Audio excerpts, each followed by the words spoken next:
O centro do ambiente cultico judaico tinha uma imagem, que era a da Arca da Aliança. Você tinha também, lá em Números 21, a gente vai ver Moisés dizendo que Deus falando para Moisés para fazer uma serpente de bronze. Se a gente for para Josué, no capítulo 7, versículo 6, nós temos aqui Josué se prostrando diante da Arca da Aliança. Ó. Então, assim, fica claro que o fato de ter uma imagem em si não seria um problema. Você usou Êxodo, capítulo 25, que é um gênero literário narrativo, para defender a construção de imagem e, ao mesmo tempo, defender o culto católico se baseando nesse capítulo. Só que a Arca da Aliança não é imagem de ninguém que morreu. A Arca da Aliança é símbolo do trono de Deus. Você tem os anjos lá, né? Eu vou concluir. E na tampa tem os querubins, que são os representantes. Eles representavam ali aqueles que protegem a santidade e a glória de Deus. Você vê isso em Ezequiel, capítulo 1, Isaías, capítulo 6, Apocalipse, capítulo 4.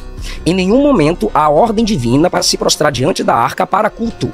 Se em Êxodo, capítulo 25, mandou fazer imagens, Êxodo 20 proíbe a construção de imagens para culto, e Êxodo 32, Deus puniu quem fez imagem fora de sua ordem. Ariel, a arca Deus mandou fazer.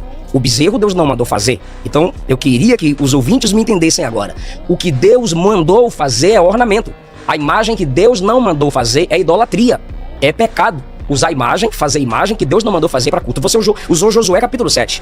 Josué, primeiro, se prostrou em temor, frustração. Segundo, o gênero literário de Josué é narrativo, não normativo. Ali não tem regra para culto, não há mandamento em nenhum texto para se curvar diante de imagem. Eu te desafio a me provar.